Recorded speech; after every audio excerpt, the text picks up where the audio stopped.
And so without further ado, I would love to introduce our speaker.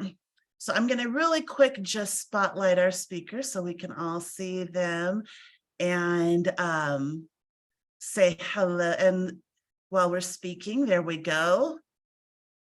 Hello, everyone. Hello, I'm nice and big now. All right, so really quick, I do want to introduce our speaker. As you saw, Schessa said hello. Schessa Garbutt is a Belizean American creative polymath and founder of Firebrand Creative House based in Inglewood, California.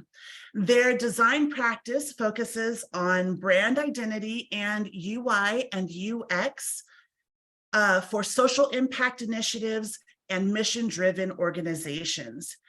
Schessa is also an essayist, recently in the Black Experience in Design anthology, which is awesome.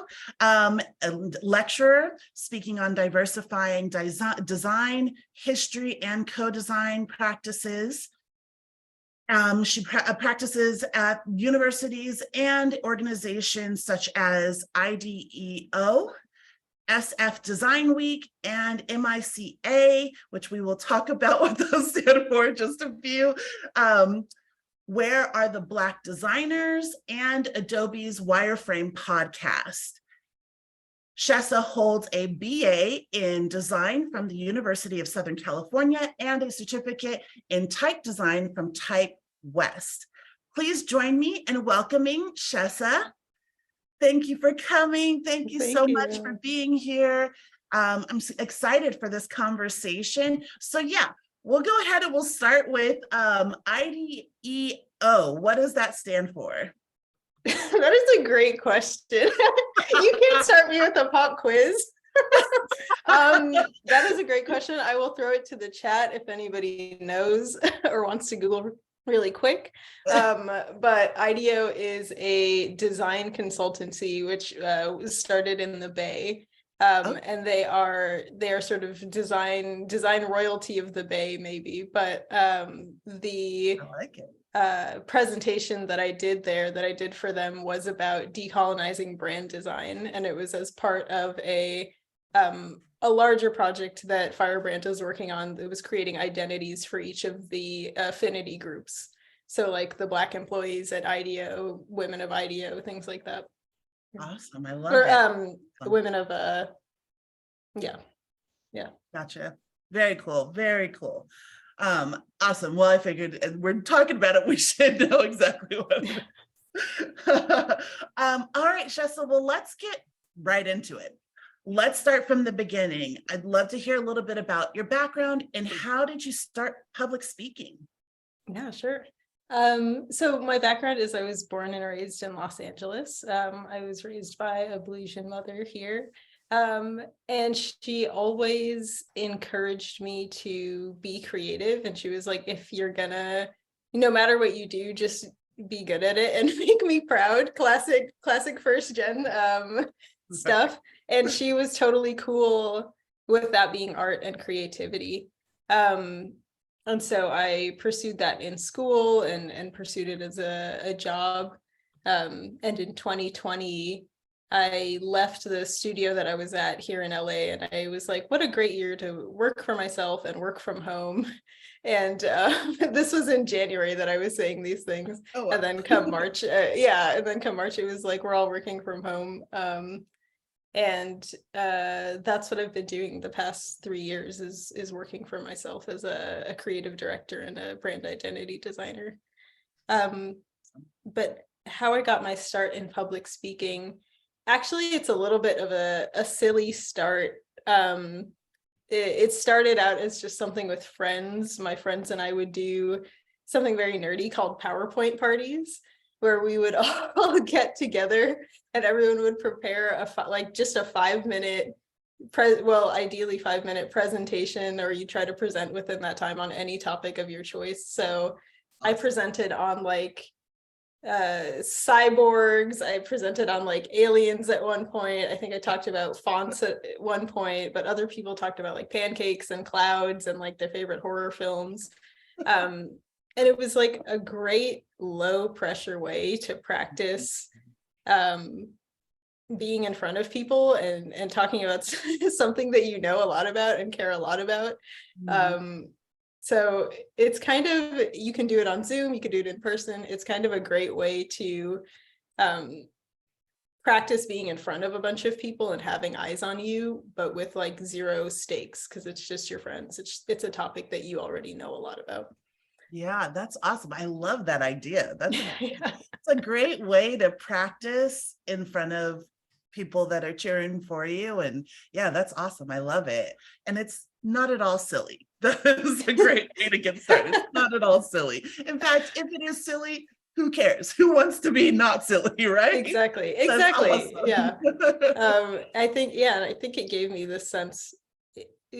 For me, it framed public speaking as like, this is a way for me to share my thoughts or my ideas with other people. And it doesn't have to be really staunch and buttoned up and stiff, like it can feel casual, it can feel like a conversation. Yes. I almost sometimes think that when it's not stuffy like that, and when it is more casual, it's more engaging often. Yeah. More Yeah, often agreed. not, right? Yeah. That's the times that we're like, exactly. oh, hey, this is interesting. So Yeah, yeah. oh, this is a real human, like a human, right, exactly. like a real human that I can engage exactly. with, versus somebody who's just like right. Monotone, a robot, just robotic. monotone throughout the whole thing. Yeah. Right, exactly. Well, I'd love to hear, you are doing so much speaking, and your bio kind of talks about that a bit, but I'd love to hear, what right now is at the forefront of your mind, that you're like super interested in and excited about speaking about in different places and looking for those opportunities because that's what you want to speak on. Like, what is important to you at this moment? Yeah. I think the two things that are most important to me are interrelated. So the thing that I've been speaking about the most recently is how a lot of the design history that we learn, a lot of the sort of rules of design that we learn are very based in just in sort of white or Eurocentric aesthetics or values that kind of manifest themselves through grid systems or font typefaces, and what is the history behind those things. So sort of calling that out and saying, as especially for me as like a queer first gen Black brown person, I'm like, I don't see myself reflected in the design canon. So and I'm not super interested in only focusing in sort of this one sphere of design when there's the whole rest of the world's cultures to look at for design inspiration. So talking about that, I think something that I haven't spoken too much about publicly but would like to speak more about is like the importance of rest and intuition and like ancestral listening in our creative practices. I think that that's something I've touched on before that people connect with, but I haven't like had a deep dive into that. Okay. Yeah, I love that. I love the idea. I love that you said, it's not that you're specifically only wanting to focus on one side of things, but seeing that there's benefit in including all cultures and all backgrounds to really progress how we think about designing, which I think is really, really cool.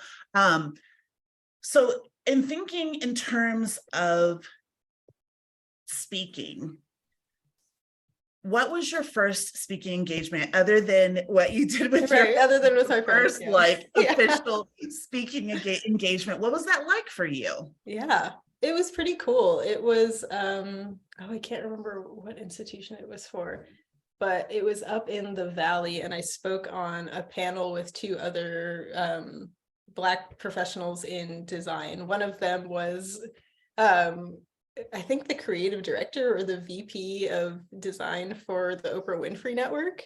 Oh, wow. And then the other one, I cannot remember what her role was, but she was like also a badass in her own right. And then there was me, who how old was I at that time?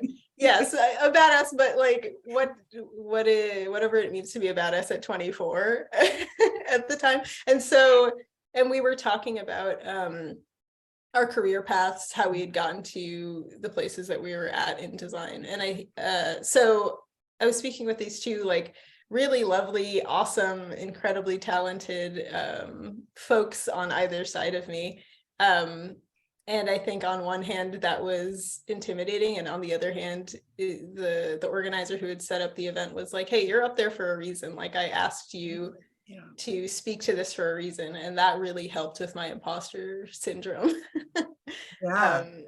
So I guess the advice from that is, if somebody invites you to speak, it's because they really love or care about what you have to say. Or if they choose your proposal for a talk, it's because they're like, oh, this person is it. This person understands the theme that we're trying to cover at our conference or at our panel, and we want to have them speak.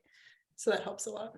Yeah, I love that. I thank you for sharing that, and thank you for sharing that experience, and even the thought of you looking at other people and thinking like, oh my goodness, like they're badasses and here I am. Because I imagine that so many of us, if not all of us, have those thoughts, right? Where we think, oh my goodness, I don't fit, and they're doing all of this and I'm just this little guy over here. But you're absolutely 1000% right. You're there for a reason, because in your own right, you are a badass, right?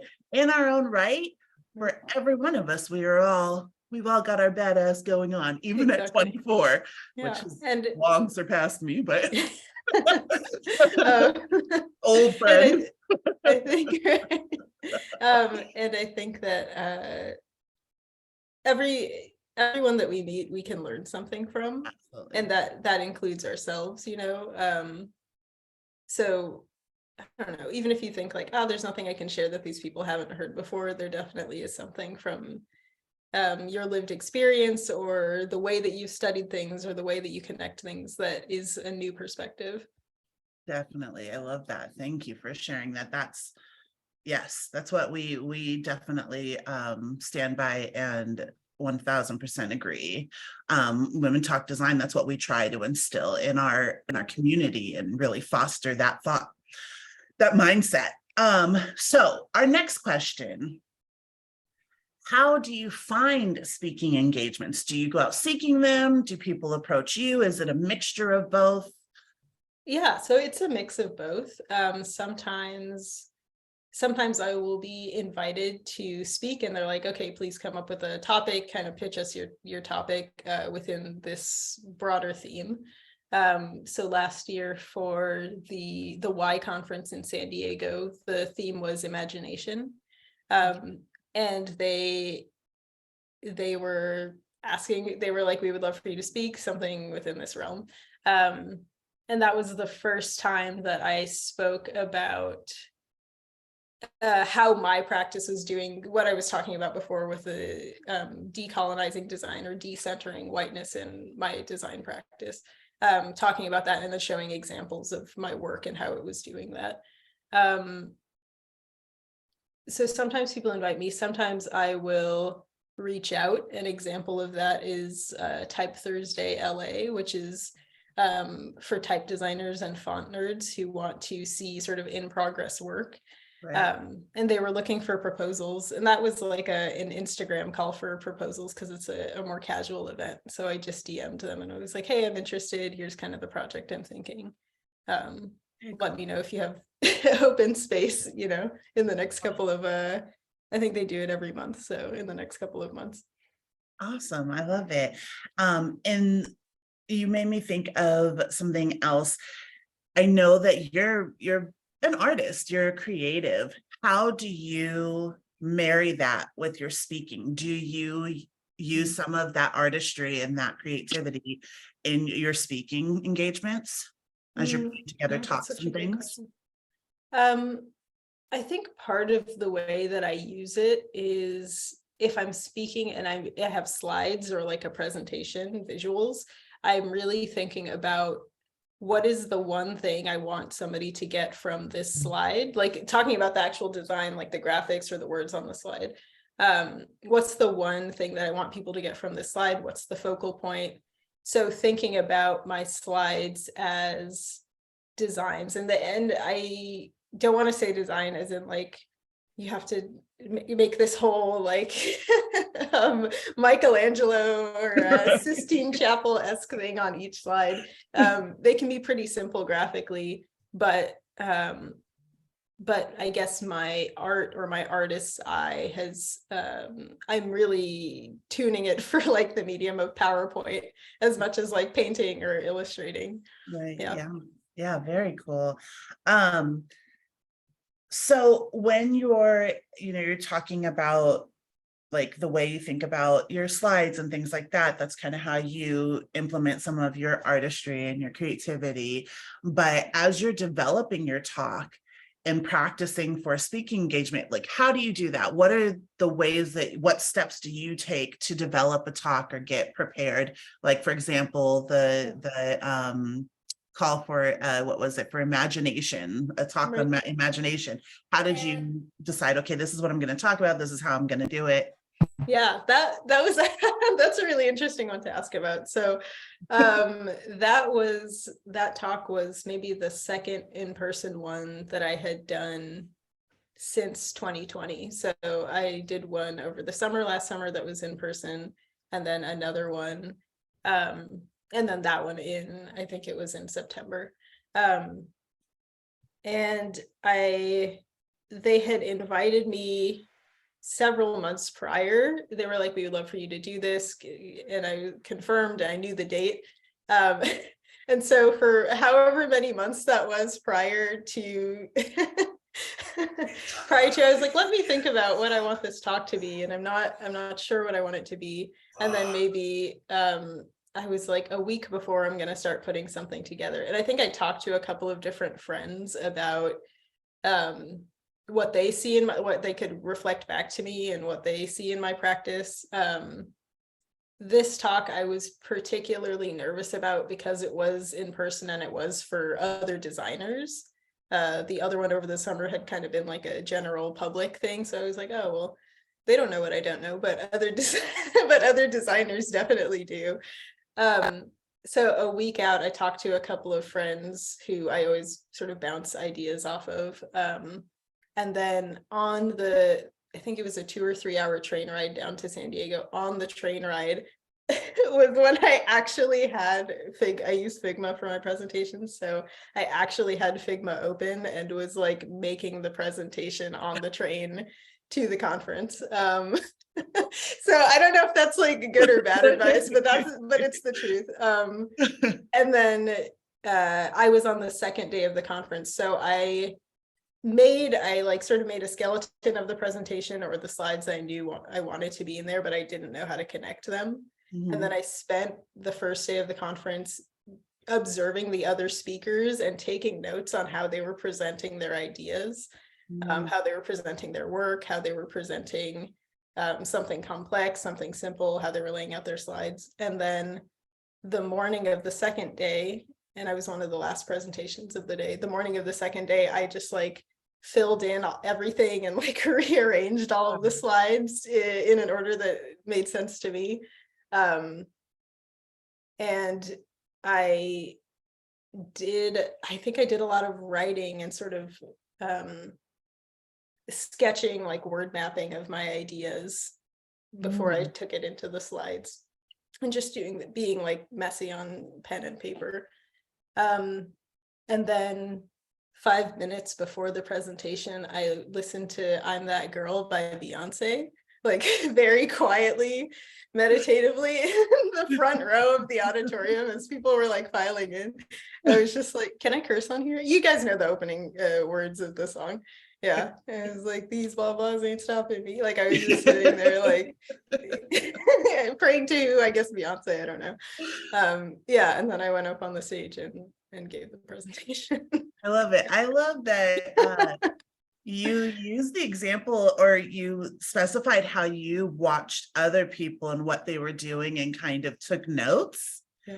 And I think that's so important for so many people that are maybe looking to start speaking, or maybe in a place where they're like, I'm starting to speak, but I'm, struggling.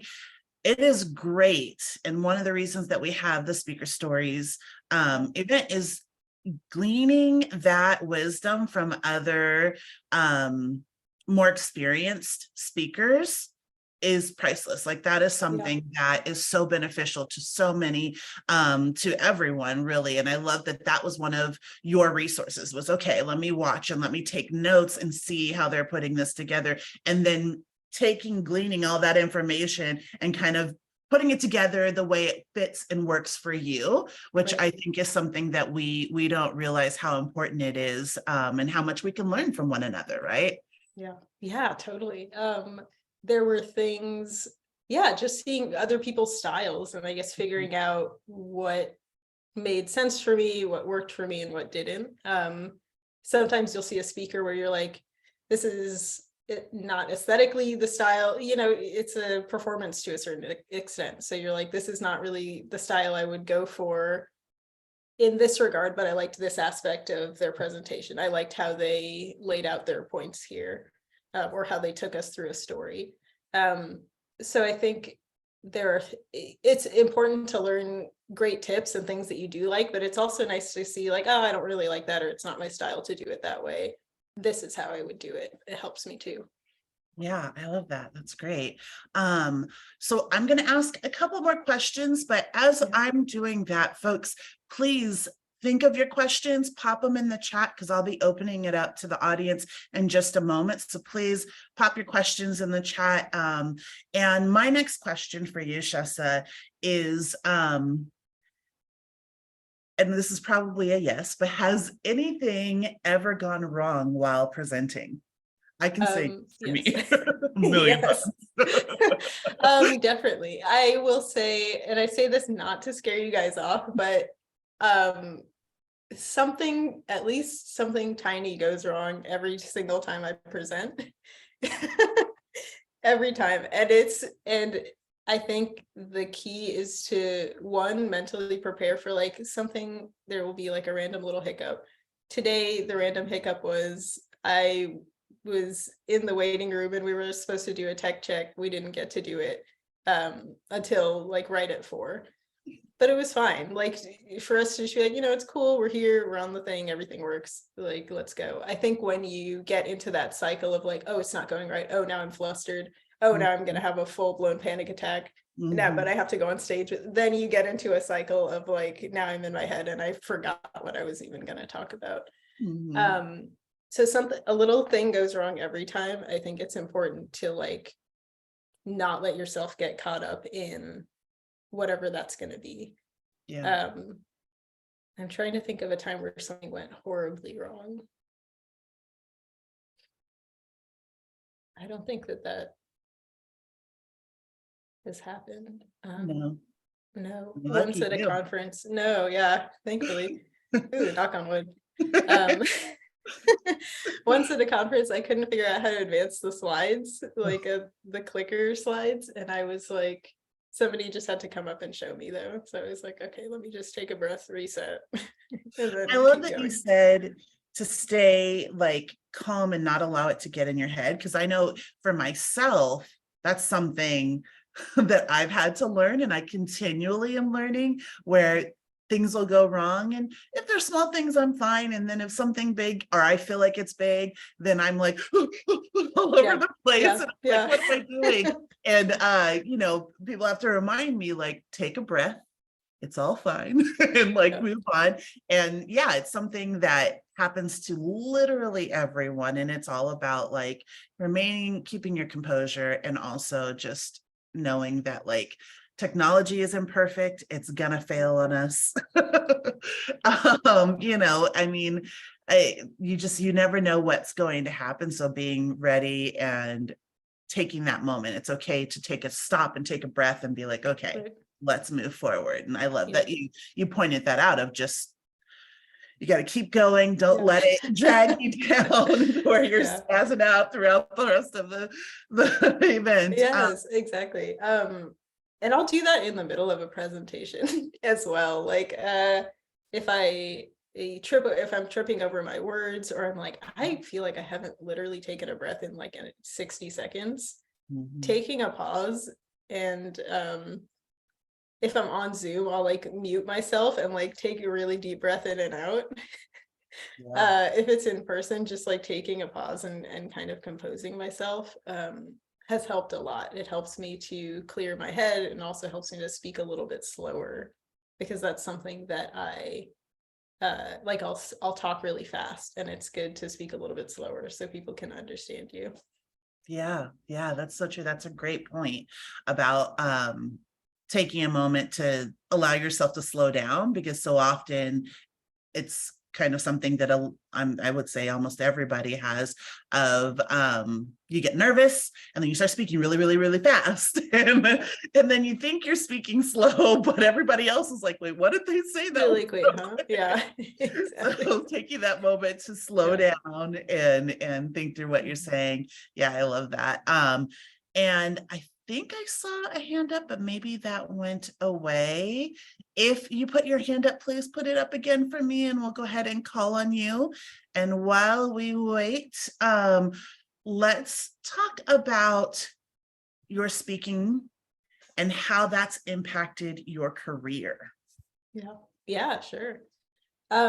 Speaking for me has been a great way to let others learn about my practice and learn what I'm about, in a way that's more engaged, I think, than like social media or traditional marketing. So I think when people, and I'll say this for other folks as well, I think when people can like see that you're a human being and like see your face or hear your voice and get a sense of your story and who you are, that is much more, it's a lot more memorable and engaging than just doing, yeah, than just being on social media, for example. Right.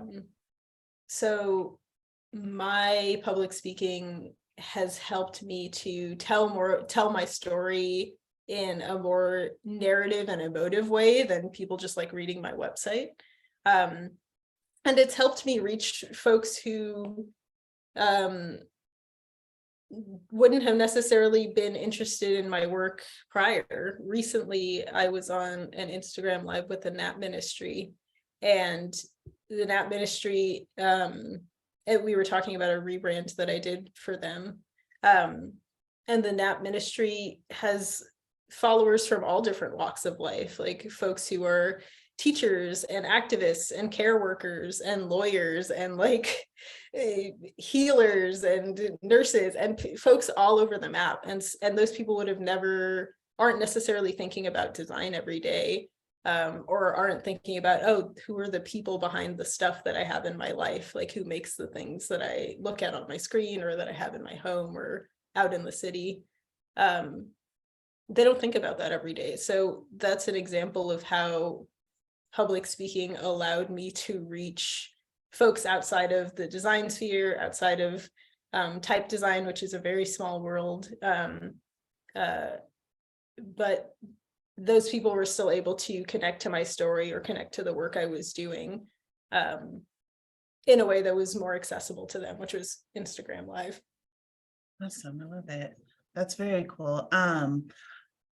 I want to just open it up now for the audience. Please, if you have any questions, you can raise your hand and I can call on you, or you can pop your question into the chat. I'm monitoring it now, and let us know what questions you have for Schessa. And while we wait, while people pop their questions in the chat or think of their question, what advice, let's say the top 3 pieces of advice that you would give someone that is a new speaker or looking to start a speaking career? Yeah. My top pieces of advice.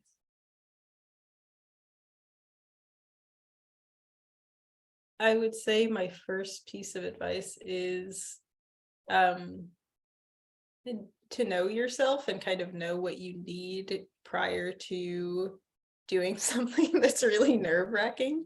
I think, or that can be very nerve-wracking the first few times you do it. I don't think I'm ever not at least a little bit nervous before a public speaking engagement. But to prepare for that, I know that like I need to be relaxed before. So I need to like have a nap, have time to get ready, feel like I look nice, have some water nearby. So what are the like self-care things that you just need as like a person in a physical body, to do public speaking, to do something that that maybe you're anxious about? And so maybe it's dancing beforehand, maybe it's listening to your favorite song, whatever is going to, yeah, make you feel confident, and it's okay if it's corny. Number two, I would say sometimes folks like to put a lot of words on their slides, like more than the audience can read, and they're like, oh, I want to have words on the slide because if I forget what to say, then I can just read it from the slide. But my advice is only put the things on the slide, on the slide that you know you won't be able to memorize. For me, that is like names, like proper nouns, and dates. So if I'm doing something that's like a history lesson, I will make sure to put the name and the date on the slide, because I know I'm going to blank on it when I actually like get up to present. The parts that I know that I'll remember are the story and how those things are tied together. So I don't have to put like a full like story sentence on the slide. I can just say it was this year in this location, and this is the dude that was involved, and here's a picture to kind of give you a sense. The third thing I would say, tips for people starting. The third thing I would say is make sure to get some kind of proof of what you did. I think I'm notoriously bad at this. Like I won't get a recording, I won't ask somebody to take a video or a picture. And it's, if you want to keep doing more public speaking, it's nice to have, again, going back to people like pictures, not words, it's nice to have some photographic evidence of what you did. We're recording this, which is great. Yeah, it's really helpful. I think people are always like, no, I don't want to do it, but it's not, if you do have a recording, it's nice to go back and watch at least once or twice, so you can see what your cadence was as you're speaking, if you're talking too fast, too slow, see how your body language was, see where you need to adjust things maybe. So those are my 3 pieces of advice. It's a great advice. Yeah. Love it. It's great advice. We haven't had any questions yet. I'm just going to remind you folks that we do have time for some questions. Here we go. Incoming. Erica, I work for an icon company and want to work on projects that make visual representation more inclusive. I'm curious what icons you would like to see as a designer and as a human. Great question. Cool. Thank you, Erica. Yeah, thank you, Erica. So I'm assuming by icons you mean like little pictographs, like little tiny images or illustrations of things. Exactly. Yes. Okay, cool. What would I like to see? I think I would like to see, gosh, what wouldn't I like to see? I would like to see, if it's like people icons, people with more diverse body shapes and more diverse hairstyles. I think so often, like if I go on the Noun Project, I don't know if maybe you work for the Noun Project, but if I go on the Noun Project and I see, and I type in woman, it's gonna be, there's a very specific idea of like what that lady's gonna look like. And that doesn't necessarily, I end up making a lot of my own icons is what I'll say, in short. I think I would love to see more icons around, more icons that represent like ability and accessibility and disability needs. I would love to see like hand icons of the American Sign Language alphabet. I think that would be really cool. That exists, but I would love to see even more of it. And I think I would like to see,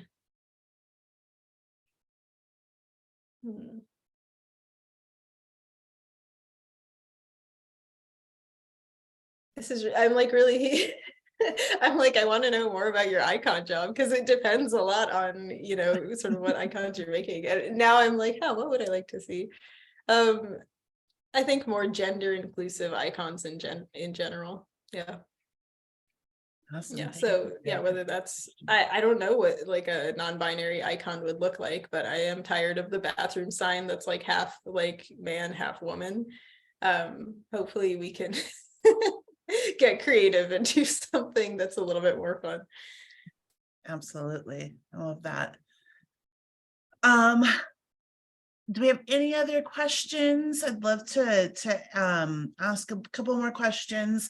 And then what we'll do is we'll open up breakout rooms for y'all to chat and say hello. Sorry, I'm looking at my questions just to see if we skipped anything. But it doesn't look like we did. I will say, I would love to know, I know that you talked a little bit about what you're working on currently and what you're, what's on the forefront of your mind. Are there any specific projects, events, conferences that are coming up that you're super excited about that you'd like to share about? Yeah, sure. So things that I'm speaking at that I'm super excited about are actually the type critique that I had mentioned. Type Thursday LA is doing their first, I think it's their first in-person one in a few years. I don't remember if it's at the end of this month, so in a couple of weeks, or at the end of April, but if you follow me, I will post about it. And I'll be presenting there, talking about the NAP ministry work that I recently did. And probably also another project based on Aaron Douglas's work. He was a African-American designer and illustrator. Awesome. I love it. Would you have another question from Jessica? Yeah. What is your dream speaking engagement? That's a really good question.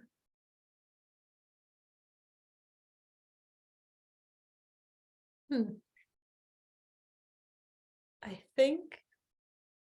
think it would be cool to speak somewhere internationally because I mostly speak to organizations within the States. I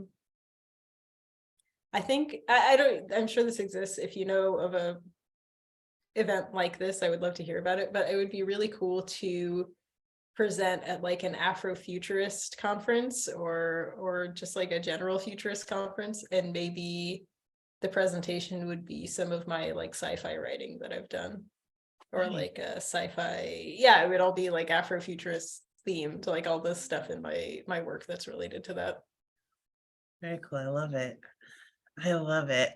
Well, Schessa, thank you so very much. And it looks like we have another question before we hi, I'm Kira from Edinburgh, from Scotland. Thank you, Schessa, for sharing. Just wondering, do you always know how to present and express for yourself, or the open speaking experiences have influence of it? Do I start present? I think sometimes I know the point that I want to make, but I don't know how to get there. Like it feels like I'm like, this is the nugget of what I want to say, but it won't make any sense without the other context. So I try to figure out, and that's why doing outlines and just writing and being messy is really useful for me, because it lets me kind of almost like retrace the steps in my thoughts and how I got to that main thing I want to say, and figure out how I can take the audience along on that story to get them to what that main example is or what that main point is. Sometimes I try to avoid having that epiphany moment of what I wanted to say during the presentation, because for me, I get thrown off a little bit, or I start going down like my own thought rabbit hole where I'm like, oh, that's interesting. And then I'm just talking to myself. So I would say figuring out and outlining beforehand, however that works for you. For me, sometimes it's journaling or just doing long form writing. Sometimes it's sticky notes where I'll write down each idea and then I'll rearrange them until it's in order that makes sense, that would hopefully make sense to other people. And sometimes part of it is taking slides from old presentations. Like I have a set of slides that I used to introduce myself, and I reuse those and tweak them and update them each time, but I reuse the same core slide every time, and that helps speed up kind of the outline process, because I know where I'm starting. I know what my starting point is. Awesome. I love that. Thank you. And thank you you've given a lot of very practical advice, which we don't often get. Like sometimes we don't get that. It's a little bit more broad and general. So I love this specificity that you've used as far as your experience and how you deal with different situations and your speaking career. I want to thank you so very much, Schessa. This was awesome. I loved having conversation with you. I could easily talk to you for much, much longer. Yeah. Well, we're friends now. We're design friends now. So right, exactly. We're gonna chat. Yeah. And we're both in LA, so hey. Oh yeah. Well, come to Tech Thursday LA. There you go. There we go, right?